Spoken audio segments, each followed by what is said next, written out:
Welcome to TV three news. ముందుగా headlines చూద్దాం. ఏఐతో వైట్ కాలర్ ఉద్యోగాలకు ముప్పు ఉందన్న సీఎం రేవంత్. నైపుణ్యాలు పెంచుకుంటే భవిష్యత్తుపై భయం అవసరం లేదని వెల్లడి. విదేశాల్లో ఉద్యోగ అవకాశాలపై కీలక వ్యాఖ్యలు చేసిన సీఎం. యువత సాంకేతికతతో పాటు నైపుణ్యాలు పెంచుకోవాలని సూచన. రాధా మనోహర్ దాస్ పై కేసును ఖండించిన భానుప్రకాష్. హిందూ ధర్మ పరిరక్షణకు అండగా ఉంటామన్న భానురెడ్డి. ధార్మిక సేవలపై కేసులు సరైంది కాదని వ్యాఖ్యలు. ధర్మానికి భంగం కలిగించే చర్యలు సహించబోమన్న భాను.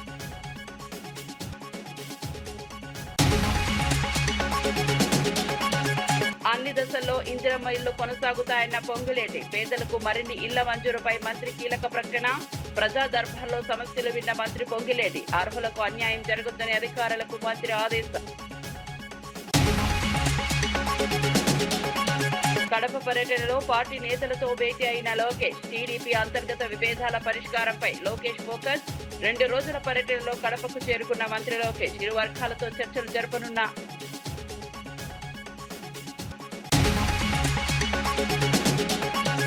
రైతులను మోసం చేసిన ప్రభుత్వానికి గుణపాఠం తప్పదన్న కవిత. పంట కొనుగోలుపై కాంగ్రెస్ పై బీఆర్ఎస్ నేతల విమర్శలు. రైతుల కష్టాలను పట్టించుకోవట్లేదన్న కవిత ఆగ్రహం. పంట పూర్తిగా కొనే వరకు పోరాటం సాగుతుందన్న కవిత. ఏఐ ప్రభావంపై సీఎం రేవంత్ రెడ్డి కీలక వ్యాఖ్యలు చేశారు. కృత్రిమ మేధస్సు వల్ల వైట్ కాలర్ ఉద్యోగాలకు ముప్పు ఉండవచ్చని, కానీ బ్లూ కాలర్ ఉద్యోగులకు అంత ప్రభావం ఉండదన్నారు. నైపుణ్యాలు పెంచుకుంటే ఉద్యోగ భద్రతపై ఆందోళన అవసరం లేదని స్పష్టం చేశారు. నైపుణ్యం కలిగిన ఉద్యోగుల కోసం విదేశాలు కూడా సంప్రదిస్తున్నాయని తెలిపారు. అందుకు అవసరమైన ప్రోత్సాహకాలు అందిస్తున్నామని వెల్లడించారు. సరైన నైపుణ్యాలు ఉంటే విదేశాల్లో నెలకు 2 లక్షల వరకు వేతనం పొందే అవకాశం ఉందని చెప్పారు. యువత కాలానికి అనుగుణంగా మారాలని సూచించారు. సాంకేతిక పరిజ్ఞానంతో పాటు నైపుణ్యాల పెంపు కూడా అవసరమన్నారు. కానీ అదే స్కిల్డ్ సెమీ స్కిల్డ్ ఈ బ్లూ కాలర్ జాబ్లకు ప్రపంచంలో విస్తృతమైన డిమాండ్ ఉంది. బ్లూ కాలర్ జాబ్లను ఏఐ రీప్లేస్ చేయలేదు. ఉద్యోగ భద్రత ఉంది. వాళ్ళకు కావాల్సిందల్లా సాంకేతిక నైపుణ్యాన్ని నేర్చుకోవడమే. అందుకే ఈరోజు ఏటీసీలలో జాయిన్ అయితే పర్ మంత్ 2000 రూపీస్ మనం స్టైఫండ్ ఇస్తామని చెప్పినాం. భవిష్యత్తులో స్కిల్ యూనివర్సిటీలో కానీ పాలిటెక్నిక్ కాలేజీలో చదువుకునే వాళ్ళని కూడా ప్రోత్సహించడానికి ఒక మంచి ఆలోచన చేయాలని ప్రభుత్వం అనుకున్నది. ఇంతకుముందే అధికారులకు మంత్రి గారికి కూడా నేను సూచన చేయడం జరిగింది. తొందరలోనే ఒక మంచి ప్రతిపాదనతో ముందుకు వస్తాం. నా సూచన కూడా యువతకి, మనం ఏదైనా పని నేర్చుకున్నా, మనం ఏదైనా చదువుకున్నా మనకు ఉద్యోగం అన్న ఉండాలి, ఉపాధి అవకాశాలన్నా రావాలి. ఉద్యోగం రాని, ఉపాధి అవకాశాలు లేని చదువులు చదవడం వల్ల ప్రయోజనం లేదు. ఒకప్పుడు ఐటీ నిపుణులకు విపరీతమైన ఉద్యోగాల అవకాశాలు ఉండడం వల్ల ప్రతి కుటుంబంలో ప్రతి గ్రామంలో అమెరికాకి వెళ్ళి ఉద్యోగాలు చేసే పరిస్థితి ఉండే. ఈరోజు అమెరికాలో సంస్థలు ఆర్టిఫిషియల్ ఇంటెలిజెన్స్ యుగంలో కోట్లాది మంది ఉద్యోగాలు కోల్పోయే పరిస్థితి వచ్చింది. వాళ్ళు తిరిగి వెనక్కి మళ్ళీ మన రాష్ట్రానికో మన గ్రామాలకు వచ్చే పరిస్థితి ఉంది. అందుకోసమే ఈరోజు యువతకు నేను సూచన చేస్తున్నా. ఇంతకాలం మనం చదువుకున్న చదువు అమెరికా లాంటి దేశాలలో మనం ఉద్యోగాలు చేసుకోవడానికి ఉపయోగపడ్డది. ఈ రోజు మీరు సాంకేతిక నైపుణ్యాన్ని పెంపొందించుకుంటే జర్మనీ, జపాన్, సౌత్ కొరియా, లేకపోతే ఫిలిపిన్ ఇట్లాంటి చాలా దేశాలలో, సింగపూర్ లాంటి దేశాలలో కొన్ని కోట్ల ఉద్యోగ ఖాళీలు ఉన్నాయి. ఈరోజు మన ప్రభుత్వాన్ని సంప్రదిస్తున్నారు, మీ దగ్గర ఉంటే పంపించండి అని. 4 రోజుల పర్యటనలో భాగంగా మంత్రి నారా లోకేష్ కడపకు చేరుకున్నారు. కడప ఎయిర్పోర్ట్ లో జిల్లా ఇన్ఛార్జ్ మంత్రి సవిత, కలెక్టర్ శ్రీధర్, పార్టీ నేతలు ఘన స్వాగతం పలికారు. అక్కడి నుంచి రాజంపేట బైపాస్ వద్ద ఏర్పాటు చేసిన కార్యకర్తల సమావేశానికి చేరుకున్నారు. కడప అసెంబ్లీ నియోజకవర్గ టీడీపీ నేతలతో ప్రత్యేక సమావేశం నిర్వహించారు. ఇటీవల స్థానిక పార్టీ నేతల మధ్య తీవ్ర విభేదాలు చోటు చేసుకున్న నేపథ్యంలో వాటిని పరిష్కరించే దిశగా చర్చలు జరుపుతున్నారు. ఎమ్మెల్యే మాధవరెడ్డి, ఆమె భర్త శ్రీనివాసరెడ్డి వ్యవహారంపై కూడా చర్చ జరిగే అవకాశం ఉంది. ఇరు వర్గాలతో విడివిడిగా మాట్లాడి సమస్యలను సద్దుమణిగించే ప్రయత్నం చేస్తున్నారు.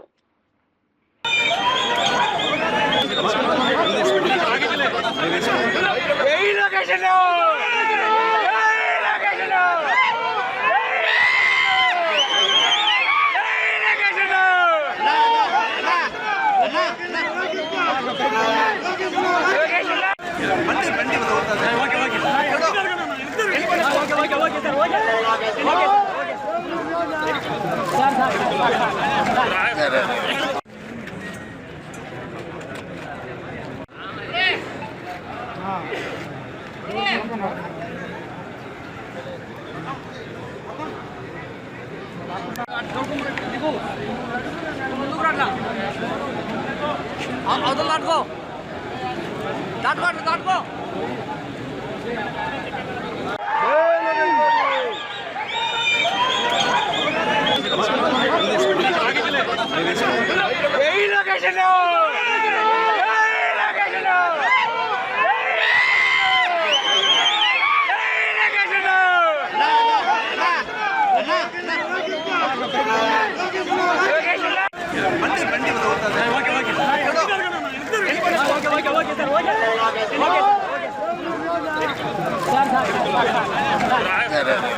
భారతదేశ ఖ్యాతిని అంతర్జాతీయ స్థాయికి తీసుకెళ్లిన మహోన్నత వ్యక్తి రాజీవ్ గాంధీ అని డీసీఎంఎస్ మాజీ చైర్మన్ కొత్వాల శ్రీనివాస్ అన్నారు.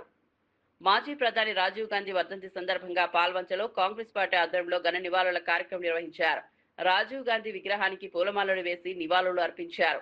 దేశ అభివృద్ధి, పేదల సంక్షేమం కోసం రాజీవ్ గాంధీ చేసిన సేవలు చిరస్మరణీయమని కొనియాడారు. రాహుల్ గాంధీని ప్రధానమంత్రి చేసినప్పుడే రాజీవ్ గాంధీకి నిజమైన నివాళి అవుతుందని వ్యాఖ్యానించారు. కార్యక్రమంలో పలువురు కాంగ్రెస్ నేతలు, కార్యకర్తలు పాల్గొన్నారు.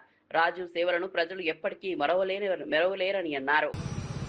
భారతదేశాన్ని వైజ్ఞానికంగా అంతర్జాతీయంగా వచ్చిన వ్యక్తి, ఎన్నో త్యాగాలు చేసిన గాంధీ ఆయన ఇందిరాగాంధీ వారసుడిగా వచ్చి భారతదేశ జాతిని అంతర్జాతీయం కూడా ఆయన నిర్మూలించడం జరిగింది.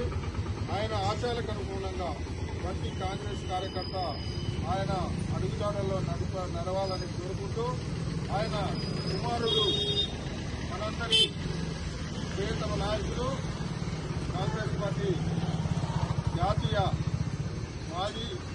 మాజీ అధ్యక్షులు,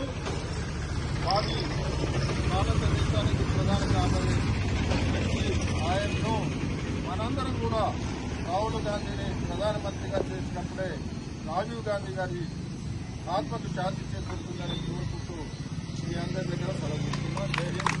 జై కాంగ్రెస్, జై కాంగ్రెస్, జై కాంగ్రెస్.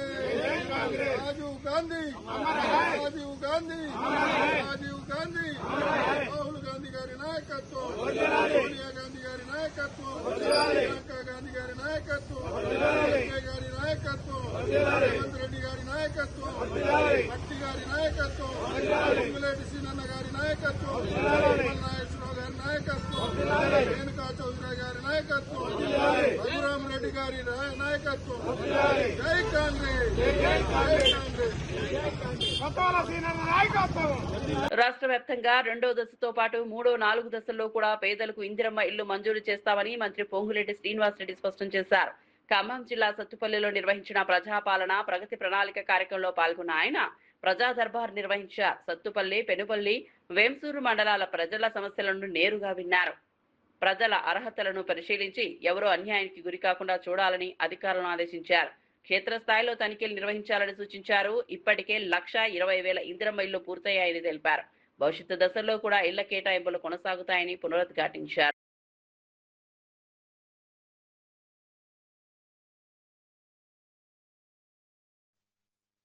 ఎప్పుడు ఎన్నికలు వచ్చినా ఆనాటి దొరవారు గొప్పలకే పరిమితం చేస్తే ప్రభుత్వం వచ్చిన మొదటి సంవత్సరమే రాష్ట్ర వ్యాప్తంగా 4.5 లక్షల ఇళ్లు 22,500 కోట్ల రూపాయలతో వడిగా ఇప్పటికే సుమారు 1,25,000 ఇళ్లు పూర్తి చేశాం. రేపు జూన్ నాటికి మరొక 1,00,000 ఇళ్లు కూడా పూర్తి చేయబోతున్నాం. మీ అందరి దీవెనలతో రెండో విడత కూడా నిన్ననే వెళ్ళి చూసొచ్చారు. అక్కడ గిరిజనులు, వెనకబడ్డ కులాలు ఎక్కడో మారుమూల ప్రాంతంలో ఉన్న ఆసిఫాబాద్ జిల్లాకి వెళ్ళాం.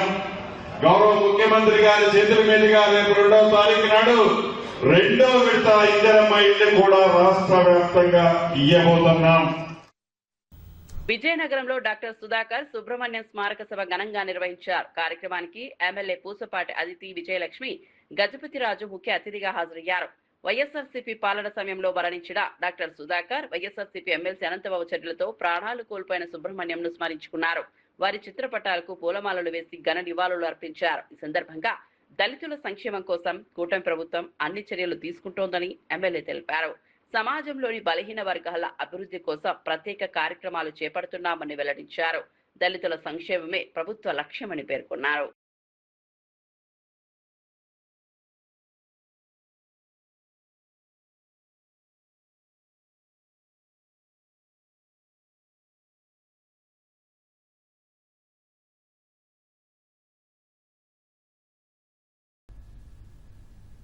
డాక్టర్ సుధాకర్ గారు వర్ధంతి సందర్భంగా మనం అందరం వారు ధైర్యం చేసి ఆ మాస్క్ అడిగినందుకు, ఆ కరోనా టైంలో వైసీపీ ప్రభుత్వం ఉంది, ఆ టైంలో వాళ్ళు మాస్క్ పీపీపీ కిట్స్ అడిగినందుకు ఆయనని ఏ విధంగా హింసించారో మనందరికీ తెలిసిన విషయమే.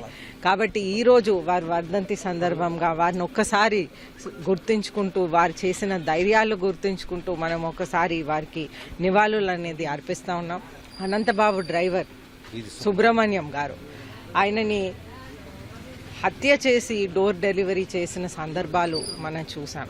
ఈ సందర్భంగా వారు ఇద్దరిని స్మరించుకుంటూ వారి ధైర్యాన్ని గుర్తు చేసుకుంటూ సెలవు తీసుకుంటాం. హిందూ ధర్మ ప్రచారకుడు రాధా మనోహర్ దాస్ పై కేసు నమోదు చేయడాన్ని టీటీడీ బోర్డు సభ్యుడు భానుప్రకాష్ రెడ్డి తీవ్రంగా ఖండించారు. ధర్మ పరిరక్షణకు ఎప్పుడూ అండగా ఉంటామని స్పష్టం చేశారు. హిందూ ధర్మం కోసం పనిచేసే వారిపై కేసులు నమోదు చేయడం సరికాదన్నారు. సమాజంలో ఆధ్యాత్మిక విలువలు, సనాతన ధర్మ ప్రచారం కోసం కృషి చేసే వ్యక్తులకు ప్రోత్సాహం ఇవ్వాల్సింది పోయి ఇలాంటి చర్యలు తీసుకోవడం బాధాకరమన్నారు. ధార్మిక అంశాలపై స్పందించే వారిని లక్ష్యంగా చేసుకోవడం సరైంది కాదని పేర్కొన్నారు. హిందూ ధర్మ పరిరక్షణ కోసం మరింత బలంగా నిలబడతామని తెలిపారు. ఈ వ్యవహారంపై భక్తుల్లో కూడా చర్చ జరుగుతోందన్నారు. ధర్మానికి భంగం కలిగించే చర్యలను సహించబోమని హెచ్చరించారు. టీపీ గారిని కూడా కలవబోతున్నాను. హిందూ దేవుళ్ళపై, దేవతలపై అవహేళనగా, అవమానకరంగా మాట్లాడుతున్నటువంటి పాస్టర్ల మీద, అన్యమతస్థుల మీద కూడా కఠినమైన చర్యలు తీసుకుని వారి మీద కేసులు నమోదు చేయాలని చెప్పి డిమాండ్ చేస్తున్నాను. పూర్తిగా హిందూ సమాజం మొత్తం రాధా మనోహర్ స్వామి చేస్తున్నటువంటి కార్యక్రమాలకి మేము వారికి అండగా, నీడగా, తోడుగా ఉండాలని చెప్పి మేము భావిస్తున్నాం. రాధా మనోహర్ స్వామి వారు చెప్తున్నటువంటి మాటలకి కొన్ని కోట్ల మంది హిందువులు ప్రభావితమై వారి వెంట నడుస్తున్నారు. అలాంటి వ్యక్తి మీద ఇలా తప్పుడు కేసులు నమోదు చేసి, తప్పుడు ఆరోపణలతో కేసులు నమోదు చేసే విధంగా కొందరు గొర్రెలు ప్రయత్నం చేస్తున్నాయి. ఇది మంచిది కాదు. నేను అన్యమతస్థులకి సీరియస్గా వార్న్ చేస్తున్నాను. మీరు కానీ హిందూ దేవుళ్ళ జోలికి కానీ, హిందూ మత విశ్వాసాలు అగౌరవపరిచే విధంగా మీరు వ్యవహరిస్తే జరగబో పరిణామాలు చాలా తీవ్రంగా ఉంటాయి. దీన్ని మిమ్మల్ని ఎవరిని వదిలిపెట్టే ప్రసక్తి లేదు. కాబట్టి రాధా మనోహర్ స్వామి వారు మీరు ధైర్యంగా ఉండండి, మేమందరం మీ వెంట నడుస్తున్నాం. రైతులు పండించిన పంటను కొనుగోలు చేయక అరిగోస పడుతున్నారని బీఆర్ఎస్ నేత కవిత ఆరోపించారు. కాంగ్రెస్ ప్రభుత్వం రైతులను మోసం చేసిందని మండిపడ్డారు. రైతులు కష్టపడి పండించిన పంటకు సరైన మద్దతు లేక ఇబ్బందులు ఎదుర్కొంటున్నారని అన్నారు. రైతుల సమస్యలను ప్రభుత్వం పట్టించుకోవడం లేదని విమర్శించారు. పంటను పూర్తిగా కొనుగోలు చేసే వరకు రైతుల పక్షాన నిలబడి ప్రభుత్వాన్ని నిలదీస్తామని స్పష్టం చేశారు. రైతు సంక్షేమం మాటల్లో కాకుండా చేతల్లో చూపించాలని డిమాండ్ చేశారు. వ్యవసాయ రంగంపై ప్రభుత్వం ప్రత్యేక దృష్టి పెట్టాలని కోరారు. రైతుల కష్టాలకు పరిష్కారం చూపాల్సిన బాధ్యత ప్రభుత్వంపైనే ఉందన్నారు. మేము డిమాండ్ చేస్తూ వచ్చినాం. జూన్ 2వ తారీఖు లోపల ఉద్యమకారులకు సంబంధించి ఖచ్చితంగా ప్రభుత్వం నుంచి ప్రకటన రావాలి. మీరు కమిటీలు వేసి కాలయాపన చేస్తే కుదరదు. ప్రకటన రావాల్సిందే. 2వ తారీఖు నాడు ముఖ్యమంత్రి గారు జెండా ఎగరేసినప్పుడు గోల్కొండ కిలా మీద 250 గజాలు ఎక్కడ ఇస్తున్నారు, ఎట్లా ఇస్తున్నారు, స్పష్టత ఇవ్వాల్సిందే. ఎంతమందికి పెన్షన్ ఇస్తున్నారో స్పష్టత ఇవ్వాల్సిందే. అదేవిధంగా స్కూల్ స్టార్ట్ అయ్యే లోపల ఫీజులు పెంచబోమనేటటువంటి జీవో కూడా ఇవ్వాలని డిమాండ్ చేసినాం. విపరీతంగా ఫీజులు పెరిగి అందరూ ఇబ్బందులు పడుతూ ఉన్నారు. కాబట్టి ప్రభుత్వం ఆ జీవో వెంటనే రిలీజ్ చేయాలని చెప్పి మేము డిమాండ్ చేస్తూ ఉన్నాం. మొత్తం ఇవాళ 50 మంది తెలంగాణ రైతాంగం అంతా కూడా ఇబ్బంది పడుతున్నా కూడా కనీసం ప్రభుత్వం ఎక్కడ వరి కొనకుండా, వడ్లు కొనకుండా, జొన్నలు కొనకుండా, మొక్కజొన్నలు కొనకుండా రైతులు ఇబ్బంది పెడతా ఉంది. రైతుల పక్షాన అందరూ టీఆర్ఎస్ పార్టీలో ఉన్నటువంటి నాయకులు, సైన్యం అంతా కూడా రేపటి నుంచి కళ్ళకు పోవాలని చెప్పి రైతులకు మద్దతు ఇవ్వాలని చెప్పి డిమాండ్ చేస్తూ ప్రభుత్వాన్ని వెంటనే కొనుగోలు కేంద్రాలు పెద్ద ఎత్తున ప్రారంభించాలి. జొన్న, మొక్కజొన్న అన్ని పంటలు కూడా కొనాలని చెప్పి నేను డిమాండ్ చేస్తా ఉన్నాను. మరి ఇంత పెద్ద ఎత్తున ఈ సభకు హాజరైనటువంటి కుత్బుల్లాపూర్ నియోజకవర్గ ప్రజలకు విజ్ఞప్తి చేస్తున్నా, మొదటి తెలంగాణ రక్షణ సేన జెండా మీ దగ్గరే ఎగిరింది. మరి కుత్బుల్లాపూర్ని శుభ సూచకంగా భావించి మేము మొదటి కార్యక్రమానికి ఇక్కడికే వచ్చినాం. ఖచ్చితంగా మొదటి ఎమ్మెల్యే సీట్ కూడా కుత్బుల్లాపూర్ ప్రజలు తెలంగాణ రక్షణ సేనకు గెలిపించి ఇవ్వాలని చెప్పి, మొదటి కార్పొరేటర్ సీట్ కూడా గెలిపించి ఇవ్వాలని చెప్పి కుత్బుల్లాపూర్ ప్రజల్ని కోరుతున్నాను. ఎట్లా అయితే మిమ్మల్ని గెలిపించమని అడుగుతున్నానో అంతకన్నా ఎక్కువగా కుత్బుల్లాపూర్ ప్రజలకు సేవ చేస్తామని కూడా మేము మాట ఇస్తా ఉన్నాము. Thank you. జై తెలంగాణ, జై టిఆర్ఎస్. ప్రొఫెసర్ నాగేశ్వరరావుకు ఉన్న విశ్వసనీయతను వైఎస్ఆర్సీపీ తన స్వార్థం కోసం వినియోగించుకుంటోందని జనసేన నేత బాలినేని శ్రీనివాస్ రెడ్డి ఆరోపించారు. గతంలో జనసేన ఫ్యాక్ట్ ఫైండింగ్ కమిటీలో నాగేశ్వరరావుకు డిప్యూటీ సీఎం పవన్ కళ్యాణ్ అవకాశం ఇచ్చారని గుర్తు చేశారు. అలాంటి పవన్ కళ్యాణ్ పై అనుచిత వ్యాఖ్యలు చేయడం సరైంది కాదన్నారు.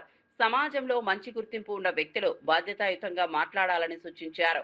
ప్రజలను తప్పుదారి పట్టించే విధంగా వ్యాఖ్యలు చేయడం సరికాదన్నారు. ఆధారాలు లేకుండా ఆరోపణలు చేయడం వల్ల విశ్వసనీయత దెబ్బతింటుందని పేర్కొన్నారు. అంటే ఇంకా వేరే అనలిస్టు అది కొంతమంది చాలామంది తెలియని ఉంటారు, వాళ్ళ గురించి మేము మాట్లాడట్లా. ఒక క్రెడిబిలిటీ ఉన్న అనలిస్ట్ అని కూడా చెప్తా ఉన్నాం. ఆయన కూడా పవన్ కళ్యాణ్ గారు కూడా ఆయన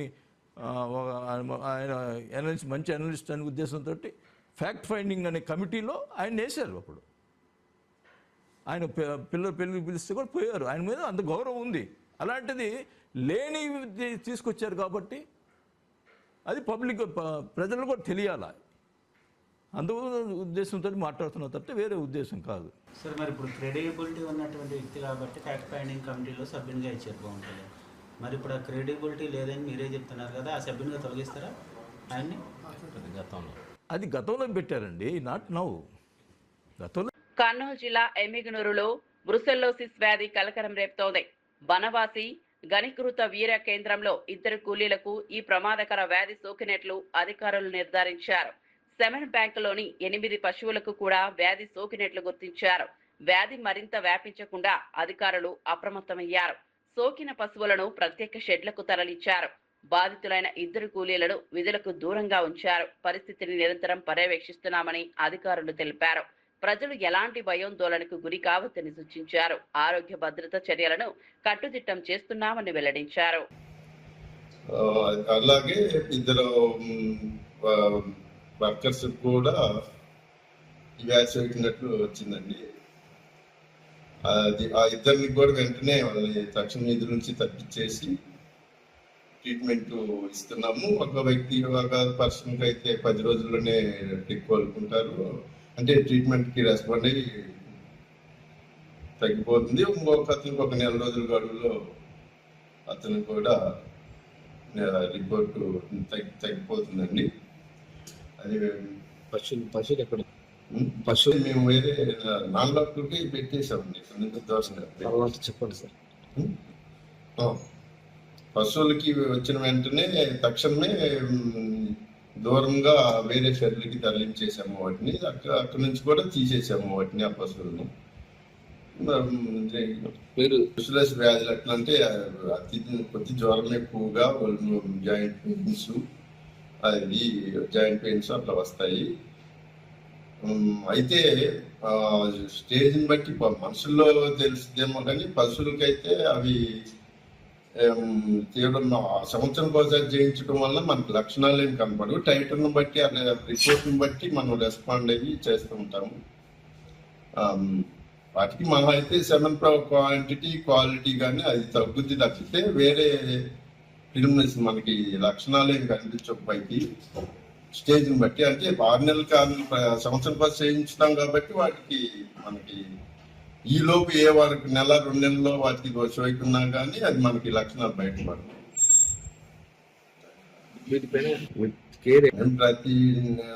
ప్రతి నెల మేము సెమెన్ కలెక్ట్ చేసింది వైజాగ్ ఆండాలజీ ల్యాబ్కి సెమెన్ క్వాలిటీకి పంపిస్తాము. అక్కడి నుంచి వచ్చిన తర్వాతనే వాటిని ఫీల్డ్కి డిస్ట్రిబ్యూట్ చేస్తుంటాము. అందులో భాగంగానే వీటి వలన ఆ సెమెన్ క్వాలిటీ ఏమి ఎఫెక్ట్ అవ్వదు, సెమెన్లో ఏమి ఎఫెక్ట్ చూపించదు. కానీ ఈ పశువు దగ్గర నుంచి మనం సేకరించే తక్కువైంది కాబట్టి ఆ పశువుని తీసేస్తాము. అది ట్రీట్మెంట్ చేయించుకొని ఆ పశువుని కూడా నార్మల్గా మళ్ళీ పోషణ చేసుకోవచ్చు. మనకి ఇక్కడ వాటిల్లో గత నెలలోనే ఆక్షన్ వేసి 12 పశువుల్ని ఆక్షన్ వేసాము. 88 మిగిలిన పశువులు, 88 పశువులకు 86 పశువులు ఉంటే వాటిలో 80 తయారీగా వారికి 7 తీసి నెలలో పంపిస్తారు. ఎన్నింటికి పంపిస్తారు? మొత్తం 98 పశువులు ఉన్నాయండి. వాటిలో నుంచి 60 పశువులకి సెమెన్ తీసుకుంటాము. 60 పశువుల సెమెన్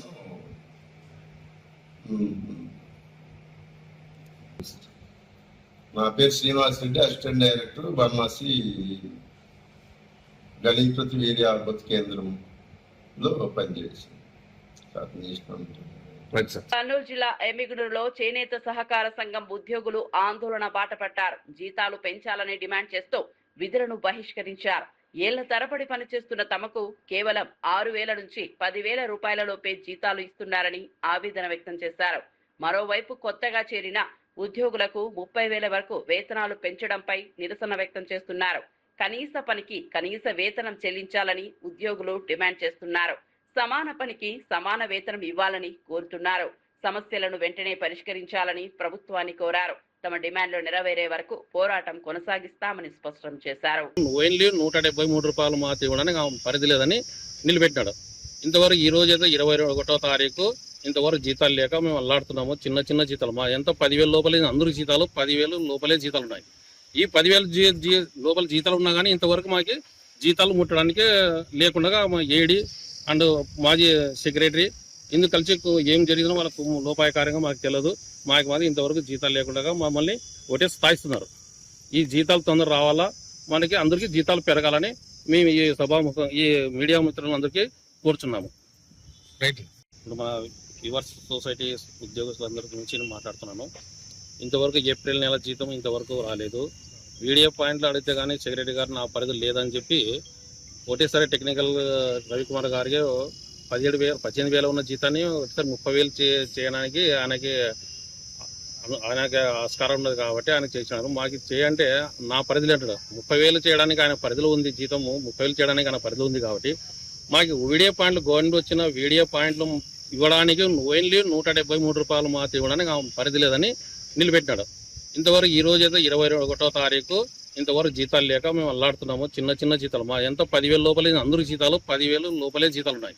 ఈ 10,000 లోపల జీతాలు ఉన్నా కానీ ఇంతవరకు మాకు జీతాలు ముట్టడానికి లేకుండా మా ఏడి అండ్ మాజీ సెక్రటరీ ఇందుకు కలిసి ఏం జరిగిందో వాళ్ళకు లోపాయకారంగా మాకు తెలియదు.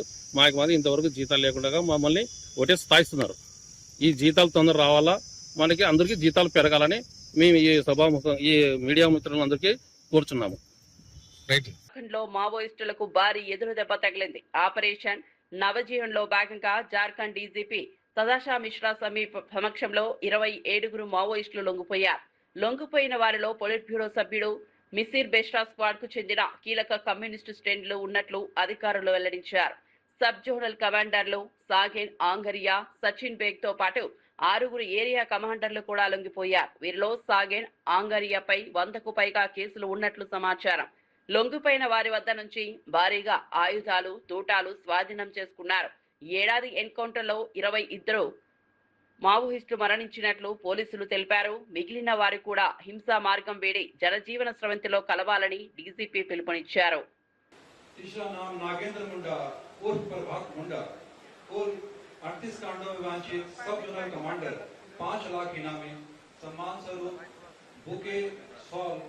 और एक 5 लाख रुपए राशि का चेक।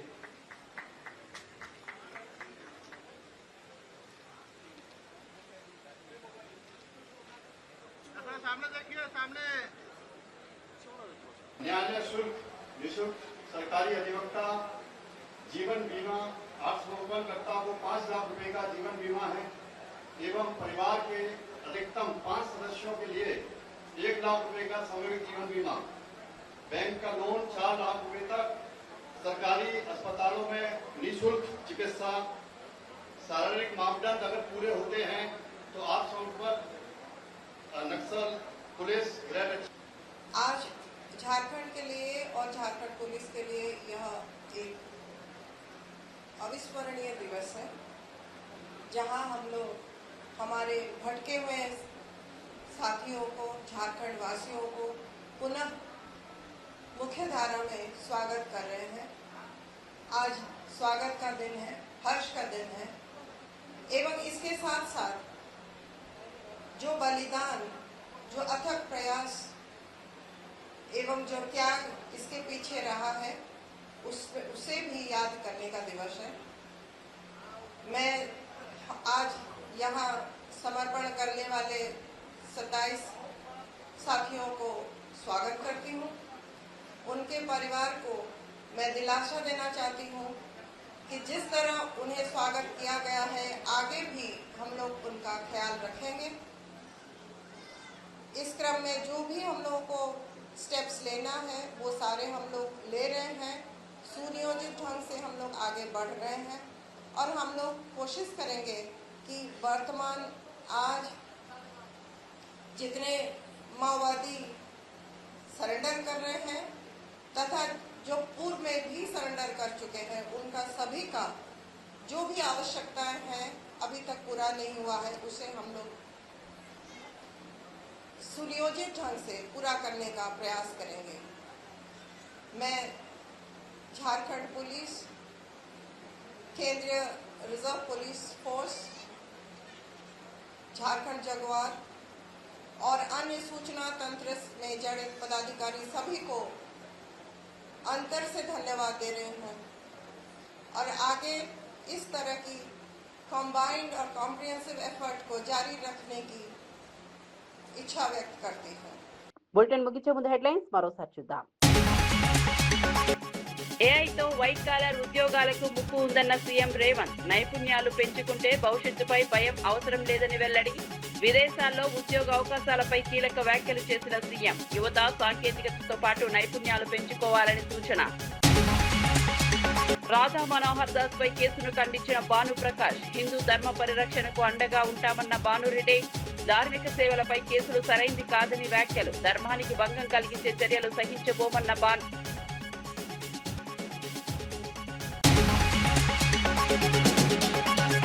అన్ని దశల్లో ఇందిరమ్మ ఇళ్లు కొనసాగుతాయన్న పొంగులేటి. పేదలకు మరిన్ని ఇళ్ల మంజూరుపై మంత్రి కీలక ప్రకటన.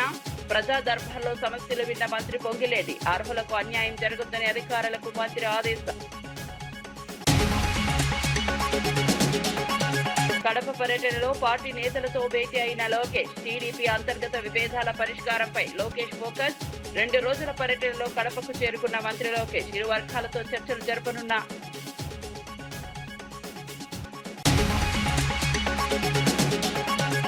రైతులను మోసం చేసిన ప్రభుత్వానికి గుణపాఠం తప్పదన్న కవిత. పంట కొనుగోలుపై కాంగ్రెస్ పై బీఆర్ఎస్ నేతల విమర్శలు. రైతుల కష్టాలను పట్టించుకోవట్లేదన్న కవిత ఆగ్రహం. పంట పూర్తిగా కొనే వరకు పోరాటం సాగుతుందన్న కవిత. మరిన్ని అప్డేట్స్ కోసం చూస్తూనే ఉండండి